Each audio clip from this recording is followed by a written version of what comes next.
Assalamualaikum warahmatullahi wabarakatuh. Alhamdulillah. Wassalatu wassalamu ala sayyidina maulana rasulillah wa ala alihi wa ashabihi wa man tabi'ahu wa nasarahu wa walah, amma ba'da.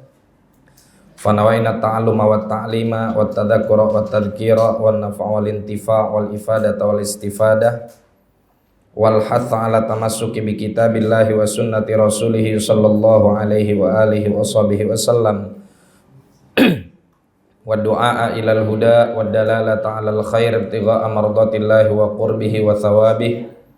Subhanaka la ilma lana illa ma 'allamtana innaka antal alimul hakim wa la haula wa la quwata illa billahil aliyyil azim. Allahumma inna na'udzubika min ilmin la yanfa'u, qalbin la yakhsha, wa nafsin la tashba', wa 'ainin la tadma', wa amalin la turfa', wa min du'ain la yustajabu laha birahmatika ya arhamar rahimin. Allahumma inna nas'aluka al-ilma ladunni wal mashraba as-safiyal hani ya wahhabu ya ghani. Allahumma la sahla illa ma ja'altahu sahla wa anta taj'alul hazana idza syi'ta sahla. Allahumma sahhil lana hifdzal ulum wa hab lana wasi'atil fuhum bi jahi nabiyikal ma'sum. Jamaah kaum muslimin wal muslimat rahimakumullah. Alhamdulillah, kita bersyukur kepada Allah Subhanahu wa taala atas anugerah dan karunia yang Allah berikan kepada kita, wabil khusus anugerah iman wal Islam serta taufik untuk bisa sama-sama kita berkumpul di tempat yang didirikan untuk perjuangan dakwah Islamiyah, dakwah Nabawiyah Muhammadiyah, yang mana tentunya ini merupakan satu anugerah yang sangat luar biasa dari Allah Subhanahu wa taala kepada kita. Yang mudah-mudahan kita senantiasa mampu menjaga nikmat ini. Jamaah sekalian yang dimuliakan oleh Allah, pada pertemuan kali ini insyaallah kita akan membahas satu ungkapan yang disampaikan oleh Sayyidina Imam Abdullah bin Alawi bin Muhammad Al-Haddad. Di dalam hikamnya beliau mengatakan, man ta'awwada naqdal azaimi hila bainahu wa bainal ghanaimi. Barang siapa yang terbiasa mengcancel niatnya, membatalkan rencananya, maka ia akan terhalang dengan anugerah Allah Subhanahu wa taala. Taib, satu ungkapan yang singkat namun maknanya begitu luas, dan ini menjadi prinsip hidup bagi setiap mukmin dan mukminah, muslim dan muslimah. Apa yang ingin disampaikan oleh Imam Haddad dalam ungkapannya ini?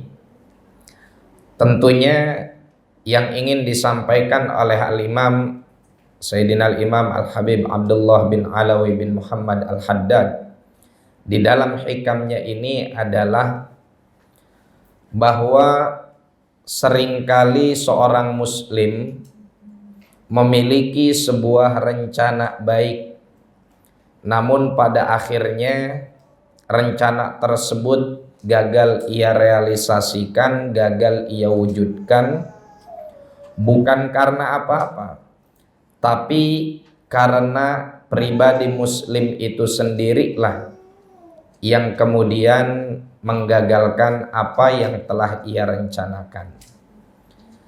Dalam hal ini Al-Imam Al-Haddad ingin mengobati satu penyakit yang terbiasa ada pada diri seorang muslim, yaitu penyakit taswif.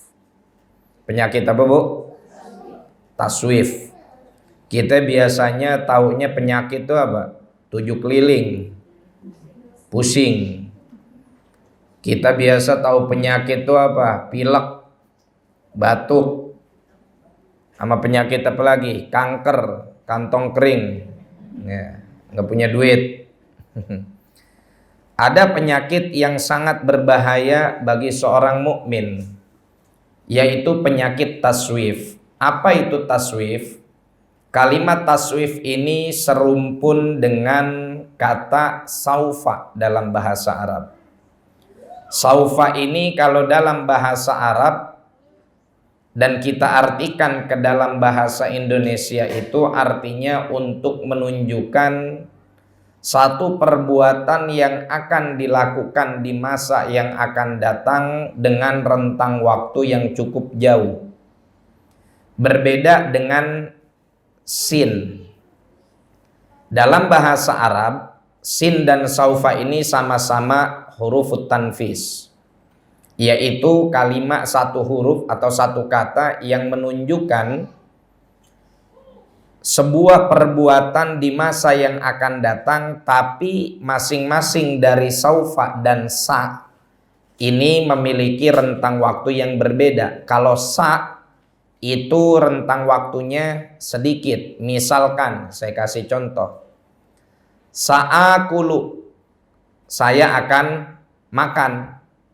Kapan?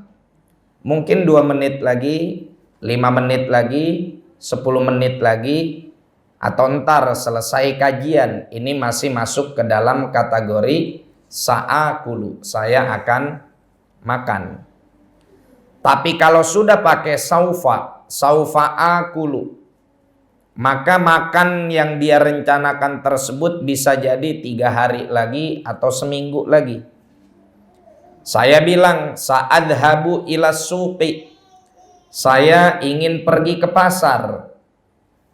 Kapan? Rentang waktunya sebentar lagi.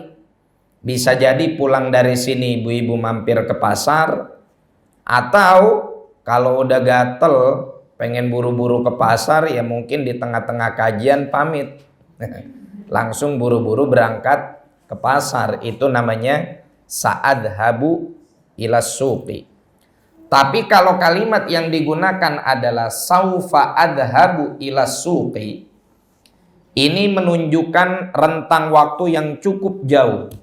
Bisa jadi minggu besok, bisa jadi bulan depan, bisa jadi kapan-kapan. Maka kalimat taswif diambil dari saufa itu karena tidak memiliki rentang waktu yang pasti kapan dia akan mengerjakan apa yang telah dia rencanakan.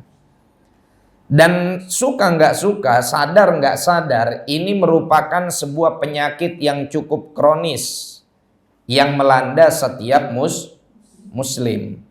Berasa kan kita seringkali nunda-nunda niat yang sudah kita rencanakan. Ada orang ngajak kita berbuat baik. Ibu, saya punya komunitas kajian. Kajian apa? Kajian keislaman. Oh, bukan kajian masak-masak, bukan. Di mana komunitasnya? Di Cibubur. Cibuburnya di sebelah mana? Ada radio namanya Radio Silaturahim. Disingkat jadi Rasil. Oh, ibu kalau mau ikut aja, ntar berangkat bareng saya. Emang kajiannya isinya apa? Ya pokoknya kajian tentang keislaman.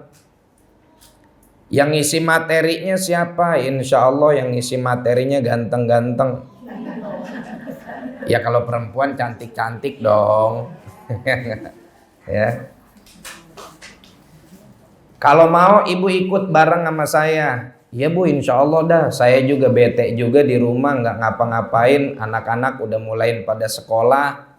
Suami juga kerja. Daripada saya di rumah cuman nonton gosip artis pada cerai doang, mendingan saya berangkat bareng ibu hadir kajian.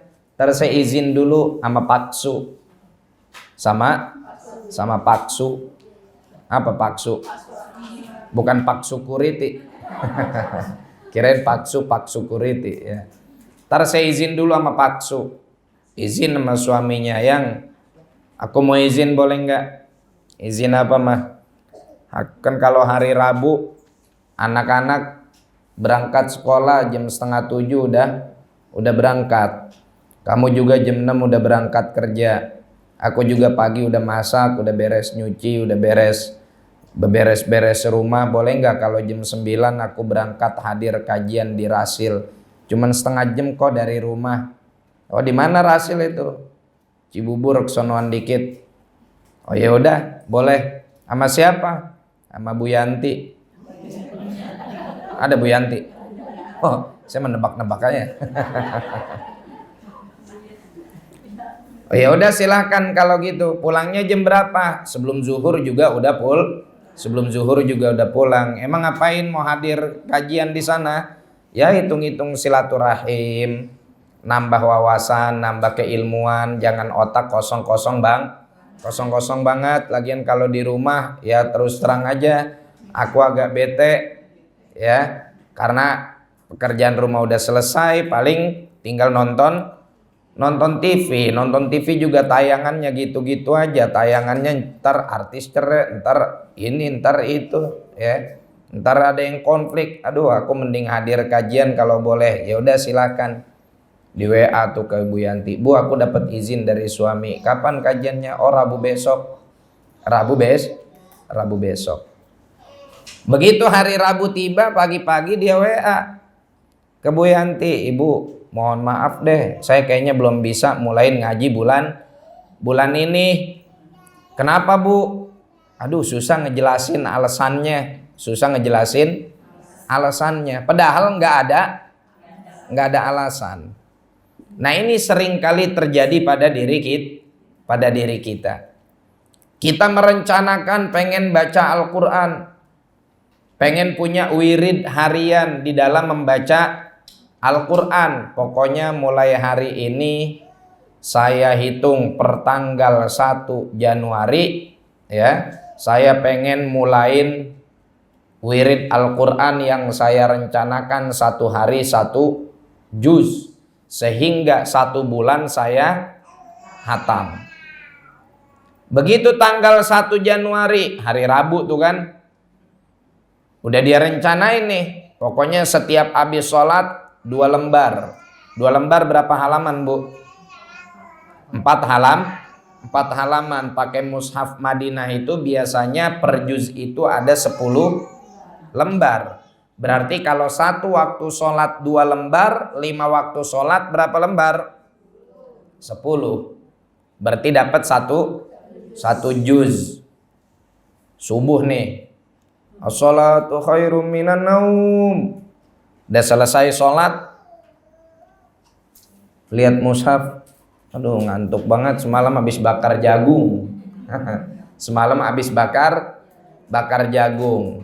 Ntar aja deh sekalian sebelum sholat zuhur. Sebelum sholat zuhur 2 lembar, setelah sholat zuhur 2 lembar, 4 halaman. Yang sebelum sholat zuhur jadi qadha dari yang setelah sholat subuh ya. Tidurlah dia karena semalamnya habis begadang, bakar jagung, bakar ikan, bakar kambing, bakar rumah tetangga. Begitu bangun zuhur 12:30. Bangun zuhur setengah satu. Ya Allah. Buru-buru ambil air wudu, buru-buru pakai mukena, buru-buru gelar sejadah. Karena udah 12:30 nih, yang 2 lembarnya entar aja sekalian setelah sholat zuhur. Setelah sholat zuhur nih. Jadi setelah sholat zuhur langsung baca 4 lembar. Rencananya 2 lembar sebelum zuhur, 2 lembar setelah zuhur. Begitu dia gelar sejadah, HP bunyi. Ada WA. Lihat di grup keluarga. Ternyata adiknya WA. Hei, rujak udah jadi nih. Rujak udah jadi, lengkap lagi. Ada mangga mudanya, ada bangkoangnya, ada nanasnya, ada jambu, bolnya, ada apa lagi. Udah pokoknya lengkap deh. Ada ubinya. Difoto lagi kan. Ya Allah. Quran ngerujak Quran. Ngerujak Quran ngerujak.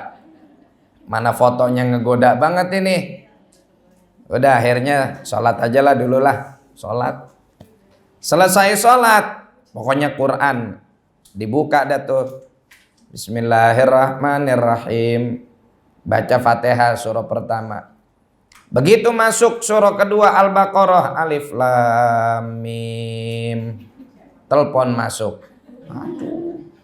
Diangkat. Kakak ayolah rujak udah siap nih, nggak ada kakak mah nggak seru. Nah, nggak ada empom mah ngerujak nggak seru. Emang ada siapa aja di situ? Lengkap formasi. Yaudah gaskan OTW tutup Quran. Langsung shadaqallahul azim, baru juga Alif Lam Mim, belum satu halaman acan-acan langsung dia tutup. Udah ntar masih ada habis asar. Itu namanya taswif. Menunda-nunda. Ya. Kata Imamul Haddad, man ta'awwada naqdul azaim hila bainahu wa bainal ghanaim. Orang yang terbiasa membatalkan rencana yang sudah dia lakukan, maka pada akhirnya dia akan terharamkan dan terhalangkan dari pahala yang banyak. Ghanaim itu jamak dari ghanimah. Coba kalau seandainya rencana tersebut langsung kita eksekusi, maka udah berapa pahala yang kita dapat? Ambil contoh baca Al-Quran aja. Satu huruf kita baca mendapatkan 10 kebaikan. La aqulu alif lam mim harf. Nabi bilang alif lam mim itu bukan satu huruf, tapi alif satu huruf, lam satu huruf, mim satu. Udah berapa kebaikan? 30. Tambahin sama ayat yang lain. Tapi gara-gara ditunda, yang seharusnya dia sudah mendapatkan sejumlah ayat yang ada di 4 halaman tadi, atau di 4 lembar tadi, 8 halaman tadi sejak subuh sampai duhur, pada akhirnya dia terhindarkan dari kebaikan-kebaikan tersebut. Gara-gara apa? Gara-gara taswif tadi. Gara-gara nunda tadi.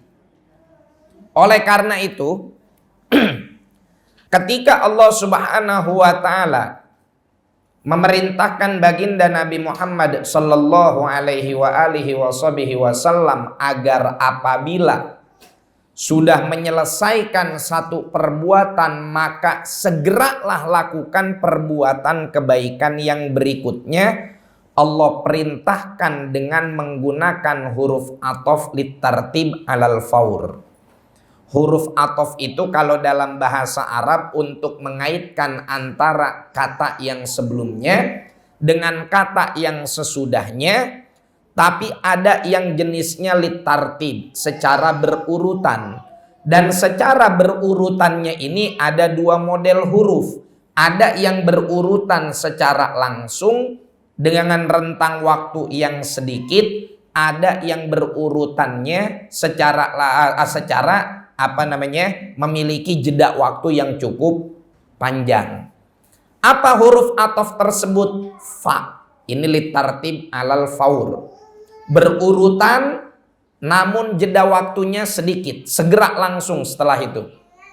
Ada yang litartib alat tarahi. Berurutan akan tetapi jeda waktunya cukup lama, yaitu thumma. Saya kasih contoh. Ya, Ja'a Zaidun fa'amrun. Saya kasih contoh dari yang huruf athof dasarnya dulu. Ja'a Zaidun wa amrun. Datang si Zaid dan Amr. Ini berarti datangnya bersamaan, bareng dia. Ya, alhamdulillah tapi masih ngikutin aturan lalu lintas karena cuman satu motor berdua. Tapi kalau ja'a Zaidun wa amrun wa solihun, ini berarti cengtri dia nih. Ya, si Zaid datang bersama Amr bersama Soleh, tiga-tiganya langsung dalam satu waktu. Kalau saya bilang ja'a Zaidun fa'amrun, si Zaid datang. Selang beberapa detik kemudian Amr nyampe. Ini kalau pakai huruf fa. Ya. Selang beberapa detik atau beberapa menit kemudian si Amr sampai. Tapi kalau ja'a Zaidun thumma Amrun, si Zaid datang. 2 jam kemudian, 3 jam kemudian, 5 jam kemudian baru Amr. Faham nih ya?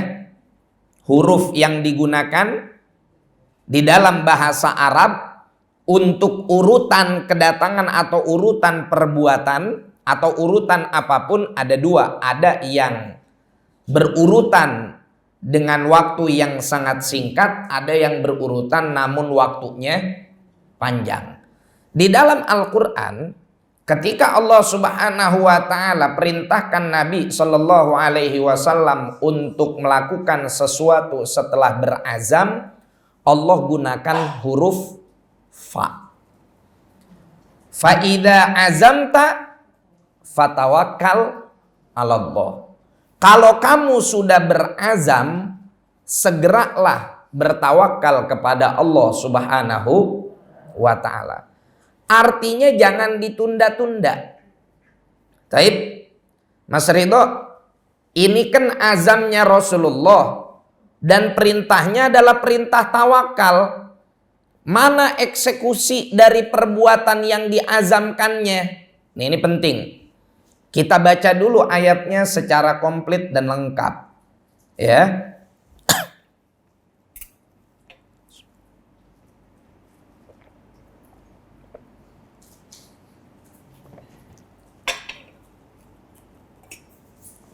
Ayat lengkapnya gimana?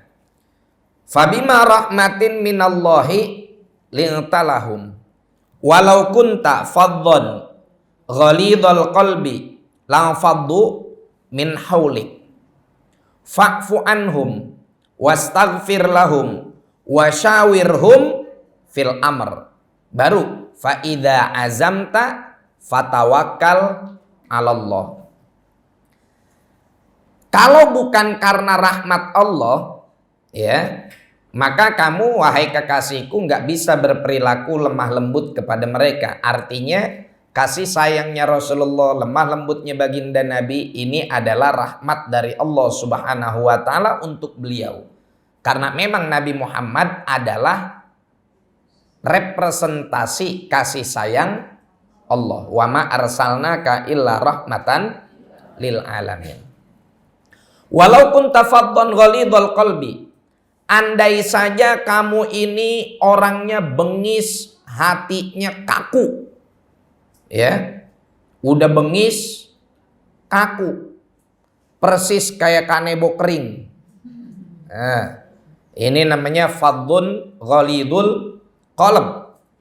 Hatinya kaku, nggak mau nerima nasihat, nggak mau nerima saran. Kalau dikasih nasihat, galakan dia, padahal dia yang salah, ya, padahal dia yang salah. Ini banyak juga penyakit kita yang kayak begini. Kita salah, ditegur, dinasehatin, justru galakan yang salah. Udah tahu lawan arah, dinasehatin, bapak lawan arah, nggak boleh nih lewat sini, galakan dia, ya, galakan dia. Ibu naik motor, lampu merah ibu terobos. Dinasehatin, bu jangan nerobos lampu merah. Galakan ibu. Saya bilangin suami saya, kamu. Suami saya ini pejabat. Apa? RT. Kirain anggota dewan. Ya, wali kota. Nggak taunya cuman RT. Walaupun tafadhon ghalidhal qalbi lang faddu min haulik. Kalau seandainya engkau ini berhati keras, maka mereka pasti akan menjauh darimu. Enggak mau ngikutin kamu. Kamu lembut aja enggak mau, masih banyak yang enggak mau ngikutin. Ya. Fa'fu anhum. Maka maafin mereka. Wastaghfir lahum, mintalah ampunan kepada Allah untuk mereka. Wasyawirhum fil amri, dan ajaklah mereka berdiskusi, bermusyawarah. Baru faida azamta fatawakkal 'alallah. Nah, ini kita mesti paham dulu konsep tawakalnya nih Bu ya. Tawakal itu apa sih? Tawa-tawa nakal. Berserah diri kepada siapa? Kepada polisi. Tawakal itu artinya menyerahkan segala hasil kepada Allah. Tahu nggak menyerahkan segala hasil itu artinya apa? Tuh, mana tadi yang bilang sudah usaha?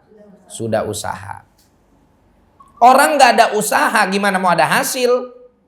Paham ya? Jadi yang namanya tawakal itu mesti ada ikhtiar. Dan ini juga yang seringkali kita dapati kekeliruan dalam menjelaskan hadis. Lau annakum tatawakkaluna 'alallahi haqqa tawakkuli la razaqakum kama yarzuqut thair taghdu khimasa wa taruhu bitana.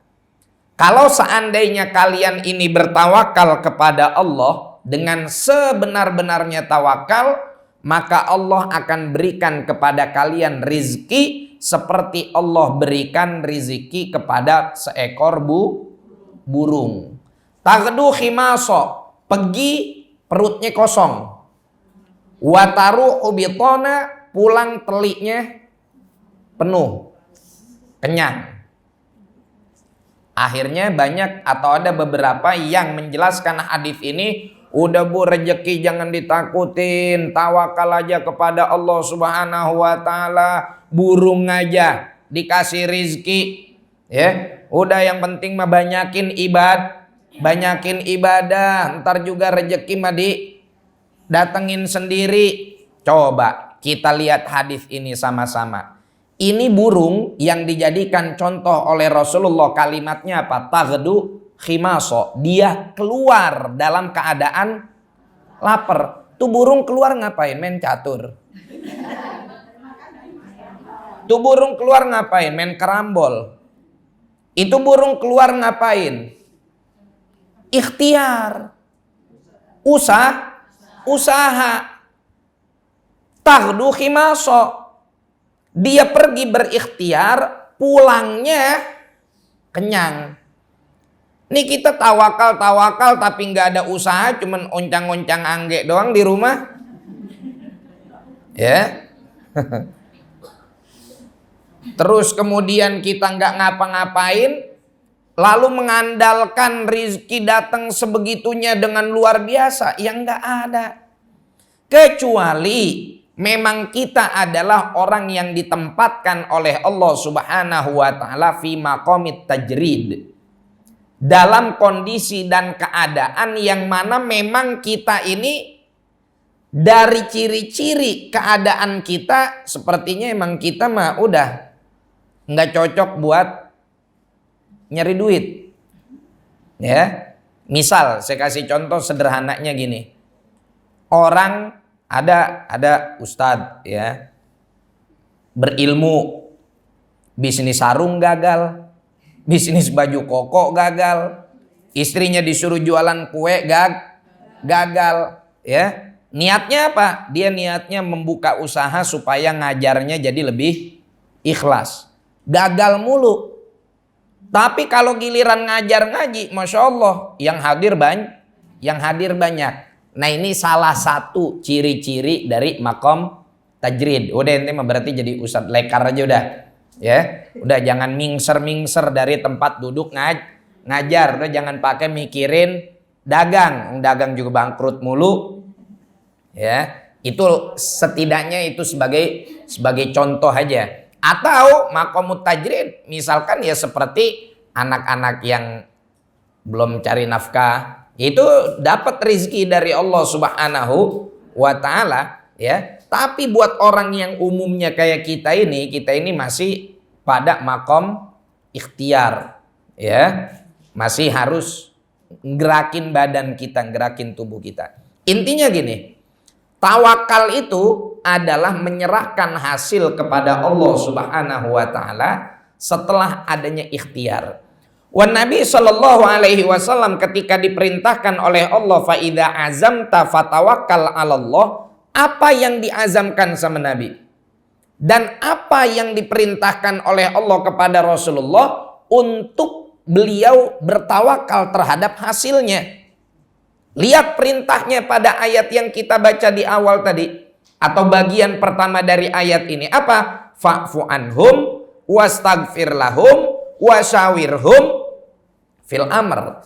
Ini adalah bentuk ikhtiar.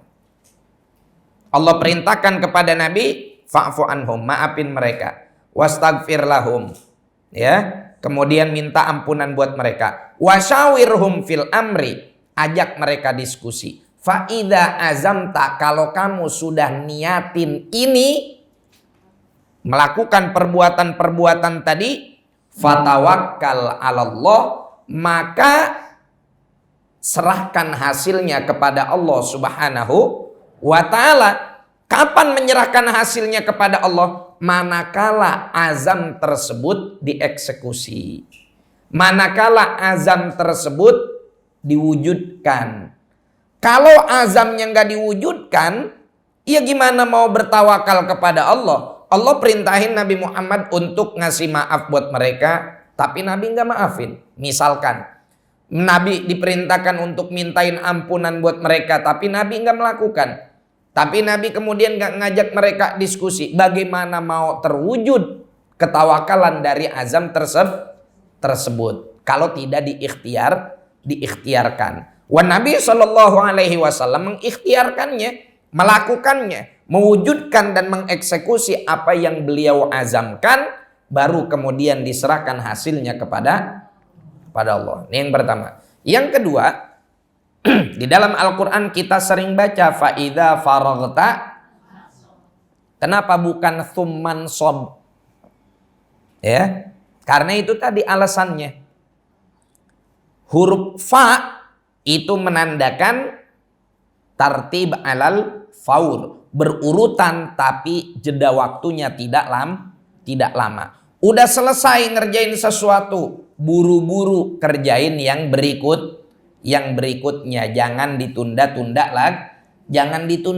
lagi.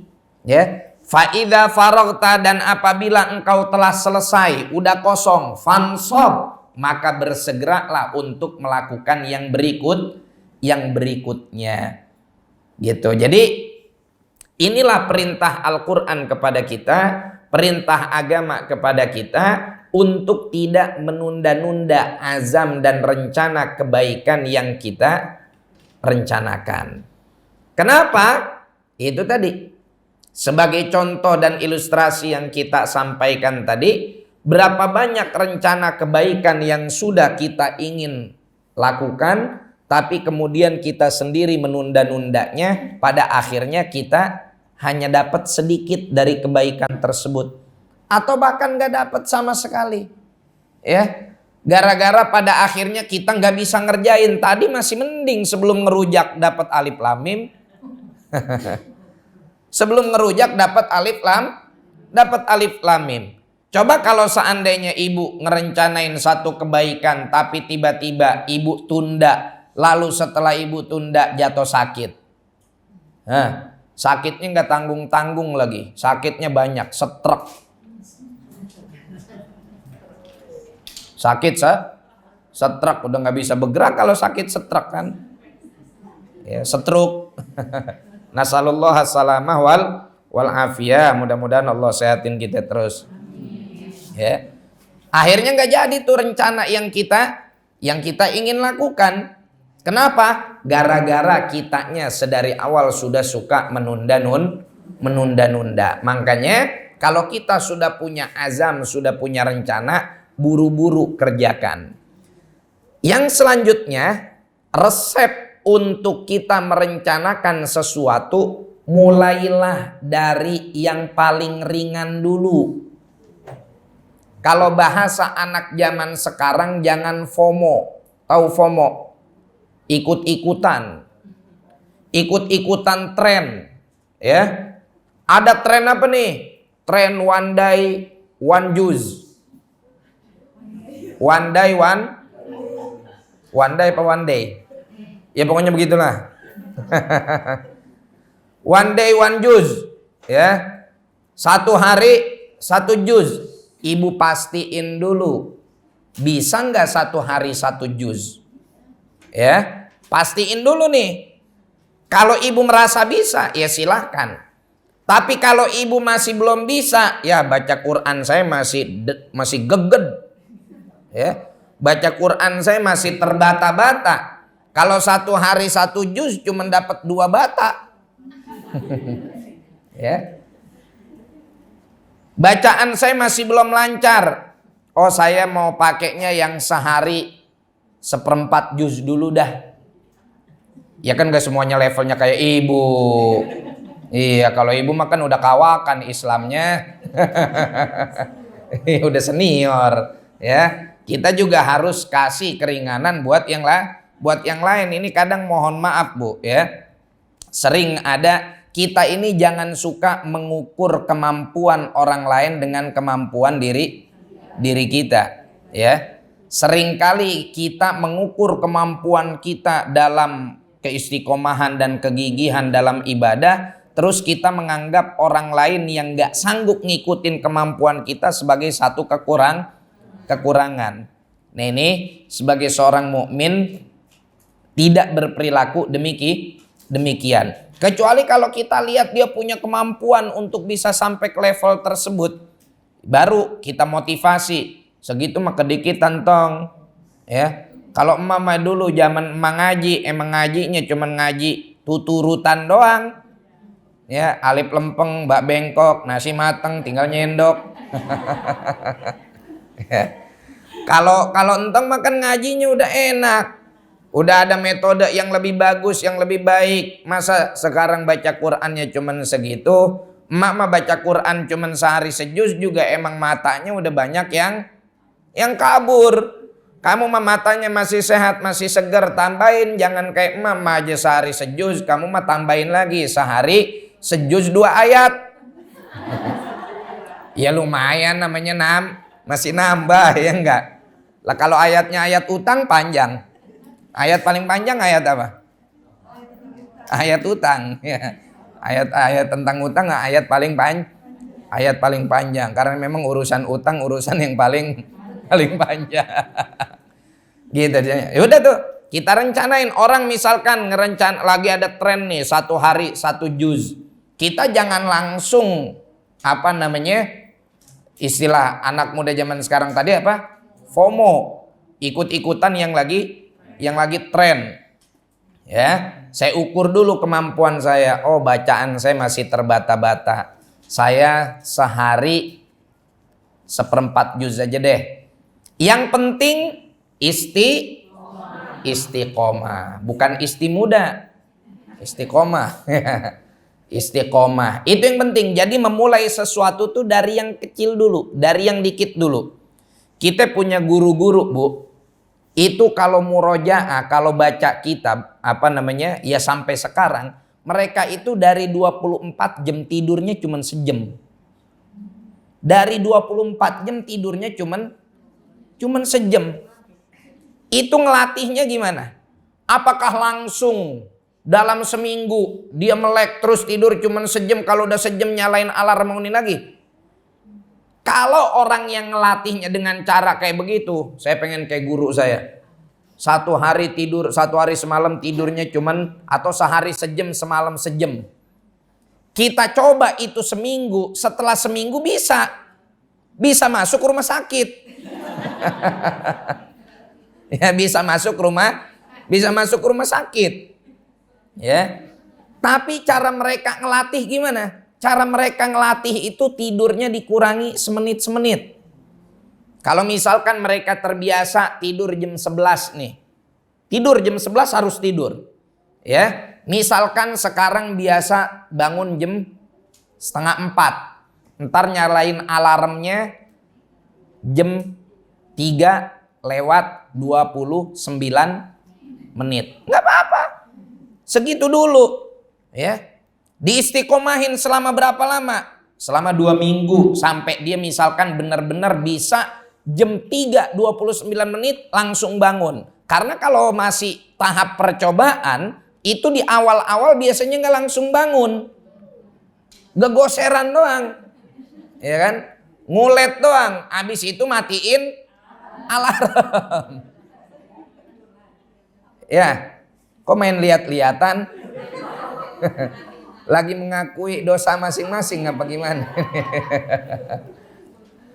Gitu aja dulu, ya. Udah bertahan bisa selama 1 minggu, kurangin lagi semenit, ya. Sampai akhirnya bangun jam 3:28 menit. Sudah terbiasa, baru lama-lama dia pada akhirnya terbiasa untuk tidur semalam 1 jam, siang 1 jam.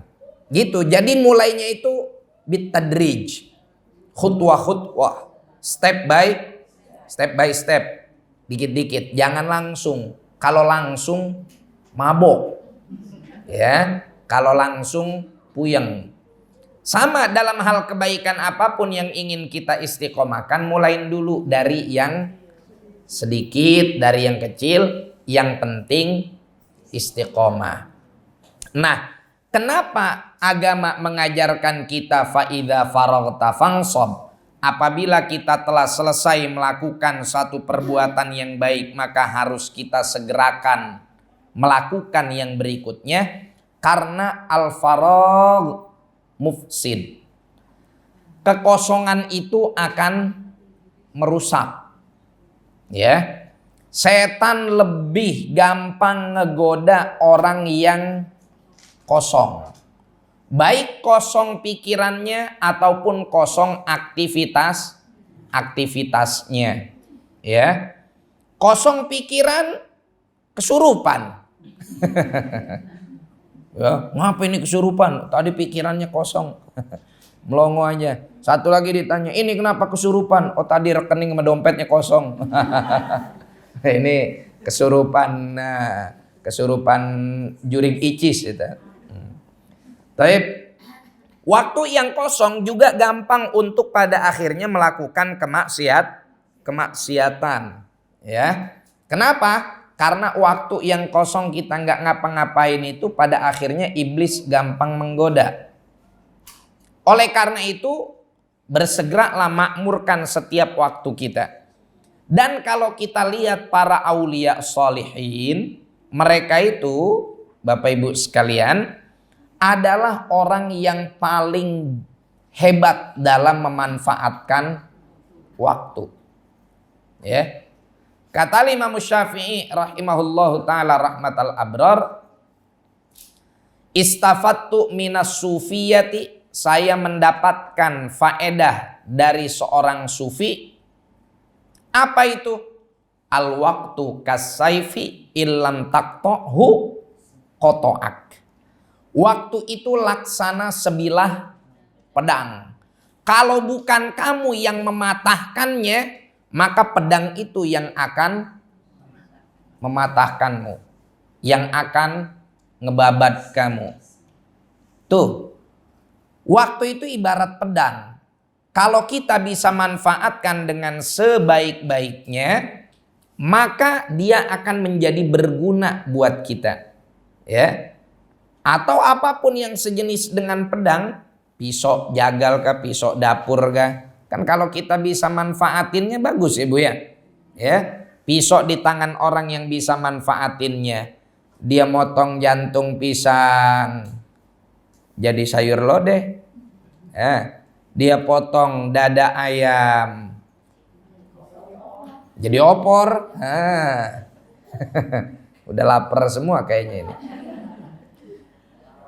Tapi kalau kita tidak memanfaatkan waktu tersebut, maka dia akan dengan mudah hilang. Dan waktu kalau sudah hilang nggak bisa balik lagi.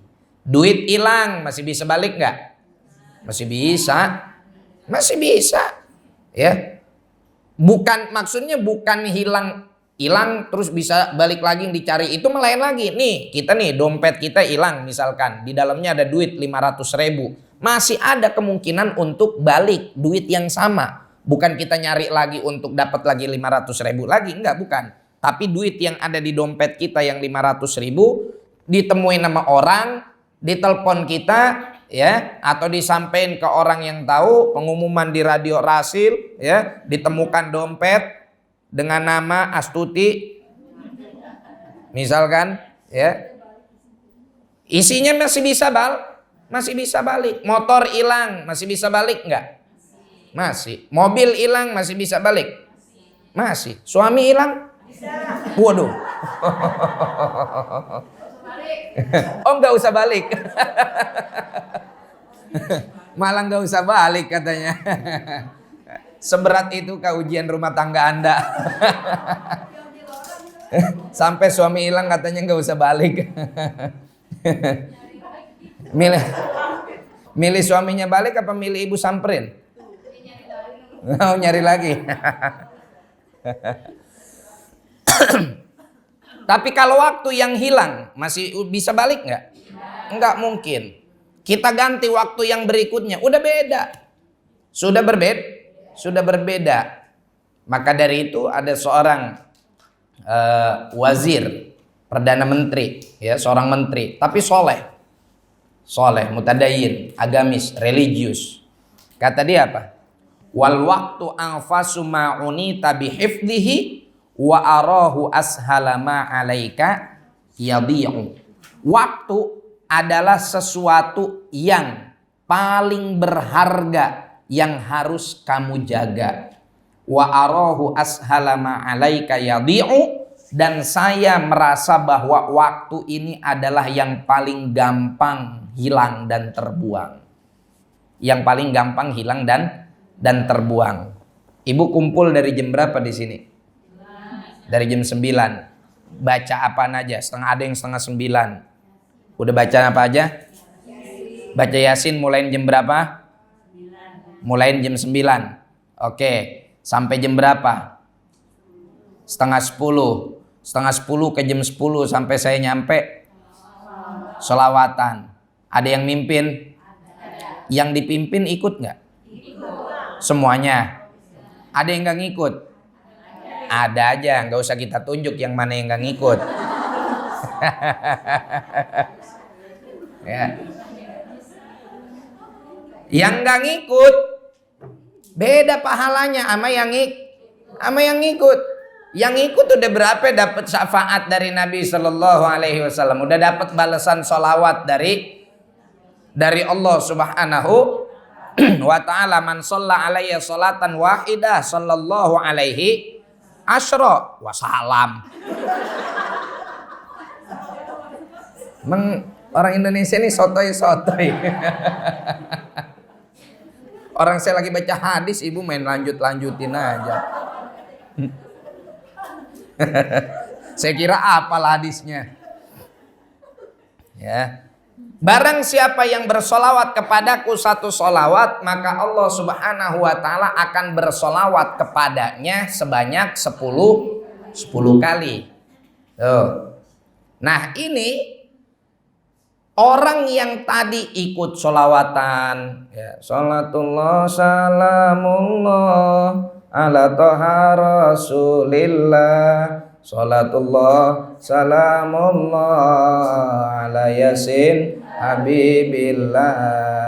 Ibu-ibu sekalian, mari kita ke pengajian, jangan lupa duit arisan, ama buat bayar seragam.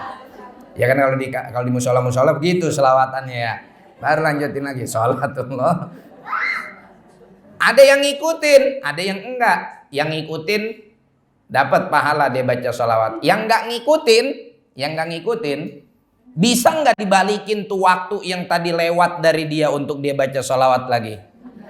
Enggak, kecuali duit arisan. Sama seragamnya baru bisa dikodo itu, ya. Tapi kalau untuk waktu nggak bisa.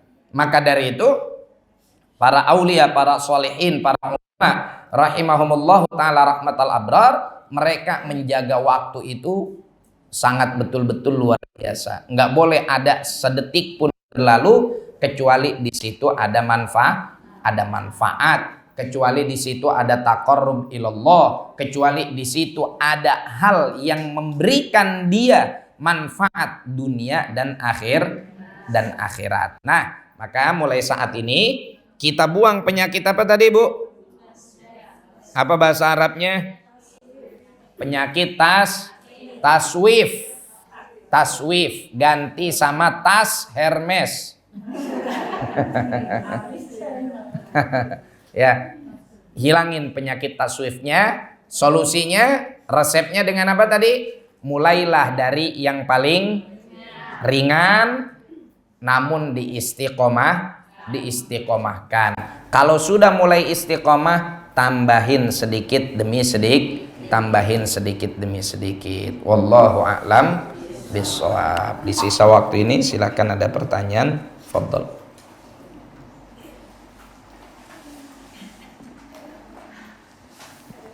Silakan Ibu, ada yang mau bertanya?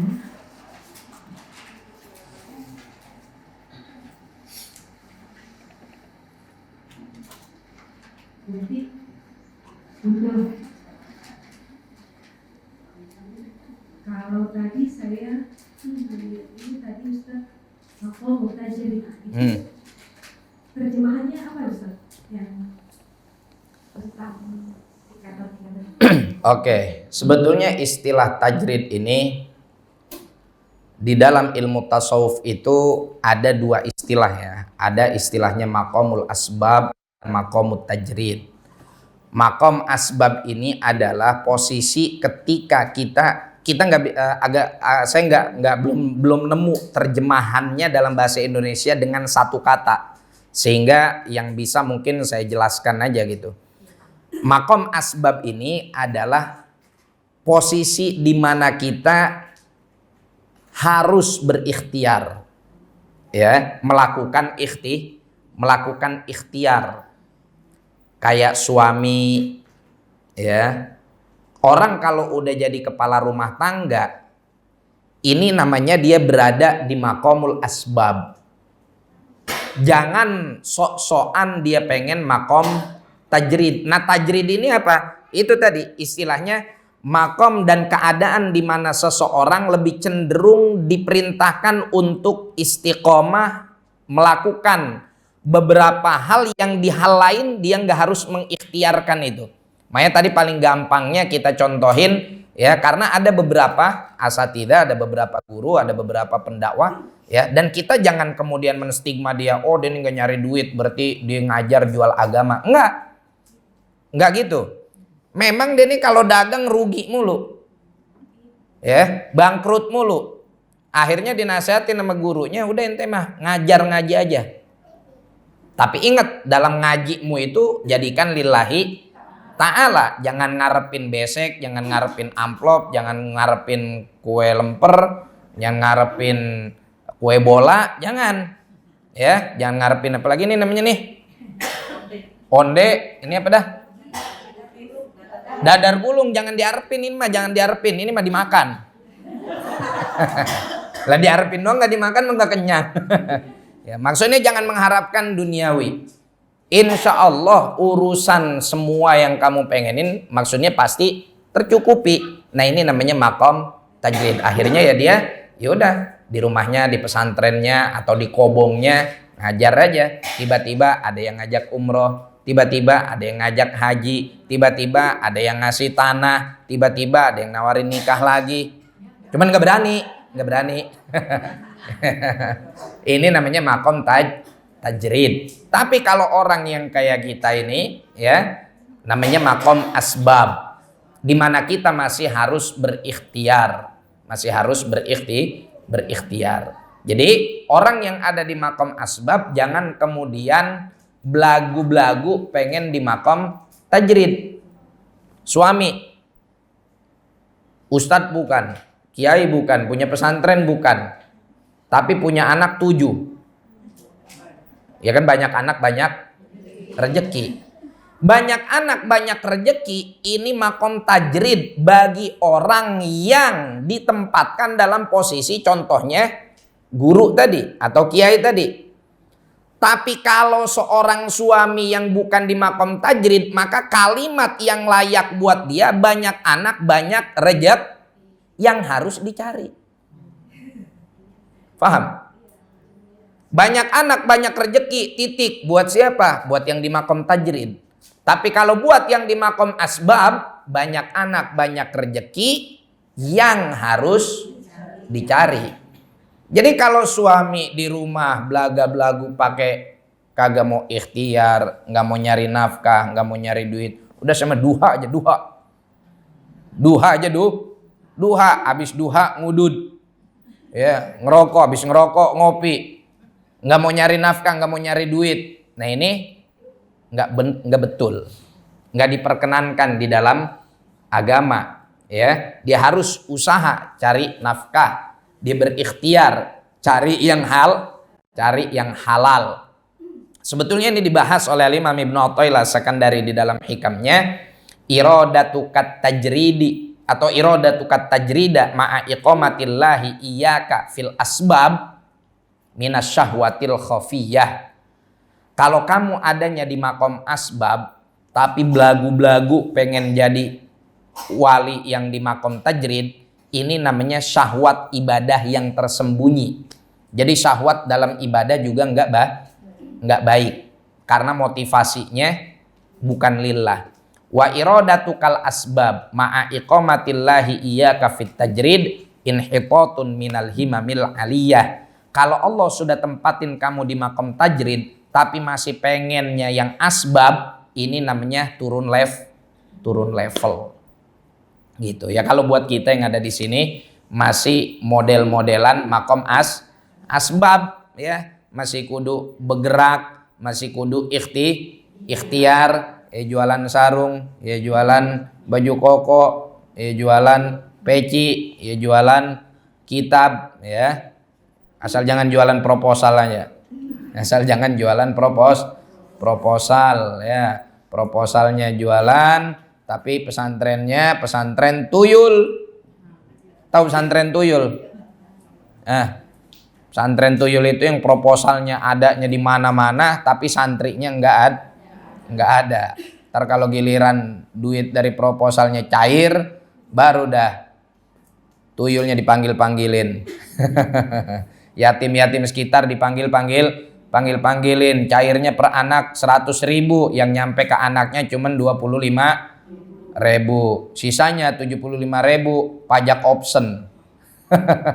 Ya, nah ini naudzubillah min dzalik. Itu ya Bu ya, kurang lebih saja perbedaan antara maqam asbab dan maqam tajrid. Alhamdulillah ketemu jawabannya Ustaz. Selama ini memang mungkin bingung gitu ya.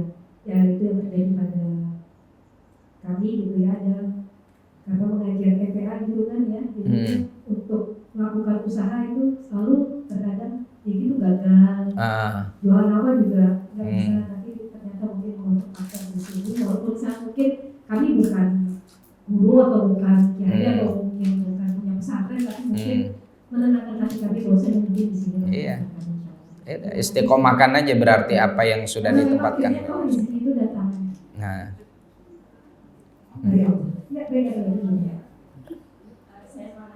Yang datang nih Rizky Nazar apa Rizky Bilar? Ya silakan Ibu. Saya kan guru DPA Ustaz. Oke. Terus kan saya itu kan butuh teman ya buat ngajar, buat bantu ngajar. Dia itu selalu nanya, dia bilang itu saya dibayar berapa? Saya bilang kalau guru DPA kita itu Pak, kayaknya kita paling tinggi itu 500. Ya. Begitu.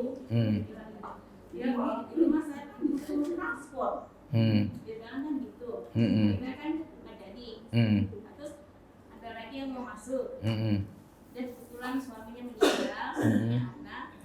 Terus dia kan saya bantuin ya Bu, kata dia kan gitu. Oke. Dia bilang kalau kamu mau kerja, saya bilang kalau guru di sini nggak bakalan cukup. Saya bilang gitu, mendingan cari yang lain aja, kalau di sini bakalan kecewa kamu. Saya bilang saya tuh nggak mau dapat teman baru 3 bulan berhenti. Kan 3 bulan berhenti alasannya ada aja Iya. Terus gimana itu? Ustaz, saya bilang seperti itu sama teman saya itu. Oke. Kalau mau cari uang kayaknya nggak di sini nggak bisa deh. Bilang, mendingan kita tempat lain aja. Terus gimana itu Ustaz? Terus saya betul nggak kasih tahu sama seperti itu? Oke. Sebetulnya pertanyaan-pertanyaan seperti ini kondisional ya. Jadi begini. Pertama,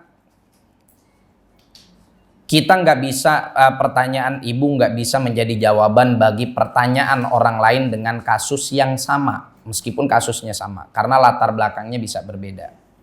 Pertama begini, kita ini membangun madrasah, tujuannya apa? Itu dulu. Kalau kita membangun madrasah ini tujuannya adalah syiar lillahi ta'ala, maka yang ibu sampaikan kepada orang tersebut benar. Saya bangun madrasah ini lillahi ta'ala, saya nggak cari benefit di sini, nggak cari untung di sini, ya. Kalaupun ada, misalkan bayaran itu hanya sekedar untuk operasional, bukannya lillahi ta'ala itu berarti kita nggak mungut bayaran ya. Mungut bayaran itu juga, orang yang mungut bayaran di madrasah, di pesantren itu jangan langsung kita stigma jual agama, jangan. Karena mereka juga kan butuh maintenance, perawatan, maksudnya perawatan gedung, bukan perawatan wajah. Perawatan gedung, security dan lain-lain sebagainya, alat pengadaan dan lain-lain. Ya, bersih-bersih. Ini saya cuman ada segini. Misalkan, karena saya pun enggak mengambil untung karena tidak menjadikan lembaga ini lembaga profit, tidak menjadikan lembaga ini lembaga yang tujuannya bisnis. Itu ibu sampaikan seperti itu nggak apa-apa. Jadi kalau misalkan Anda pengen datang ke sini mau berjuang sama saya, ayo bismillahirrahmanirrahim. Saya juga dibayar, Ustaz, bukan saya yang punya. Iya, misalkan gitu. Nah, tapi kalau seandainya kita ngebangun satu lembaga yang memang tujuan awalnya adalah profit, bisnis, ya, maka Anda perlakukan orang yang ada di sekitar pun untuk bisnis. Saya membangun sekolah ini, sekolah dengan kurikulum internasional, bayarannya sekian yang memang cukup untuk memberikan kelayakan. Nah, yang bahaya itu apa? Yang bahaya itu dia di lembaganya, di yayasannya, niatnya profit, niatnya bisnis, tapi nge-share ke orang lain, ngajak kerjasama, ikhlas beramal. Kayak slogan Kementerian Agama itu kan ikhlas beramal ya.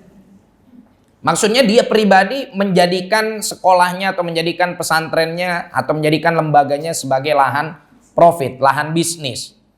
Tapi giliran ngajak orang, ayo kita berjuang bersama-sama untuk agama, berjuang untuk Allah. Gaji guru ditunda, dianya udah bisa jalan-jalan ke Bali, ke Labuan Bajo, kemana. Tapi giliran gaji guru ditunda, gaji guru kecil-kecil. Nah ini yang nggak benar. Ya jadi kalau ibu sampaikan kepada teman tadi dengan bahasa yang demikian, ya menurut saya itu sudah tepat. Kenapa? Karena ya memang di situ ya sama-sama niatnya untuk berjuang. Ada ya syukur, yang nggak ada ya mohon maaf. Kalau memang mencari yang lebih, silakan cari di lembaga yang memang sudah sedari awal niatnya untuk profit, untuk keuntungan, untuk bisnis, ya. Dan kalau memang sudah niat untuk bisnis, ya bisnis kalian. Jangan kemudian itu tadi ngelabuin orang. Orang mah diajaknya ikhlas lillahi ta'ala, ayo kita berjuang sama-sama, tapi ternyata dia memanfaatkan orang-orang yang ada di sekitarnya untuk kekayaan dirinya sendiri, Na'udzubillah min dzalik. Saya rasa cukup ya, masih ada kajian lagi. Fatihah bil qabul wal iqbal salahi kullil ahwal hadrati sayyidina Rasulillah sallallahu alaihi wasallam wa bilal al-badril mutalal anallahu ta'ala yaftahu alaina futuhal arifin warzuqna kamalal ikhlas walakin thabit aqdaman ala qadamil habibil amin yaqdilana jamil hajat fil jamil muhimmat yaghfirlana kulla dunub wa yasrana kulla uyub wa yakshifana kullal kurub ila hadratin nabi Muhammad sallallahu alaihi wa alihi wasallam bisirril Fatihah. A'udzu billahi minasyaitonir rajim. Bismillahirrahmanirrahim.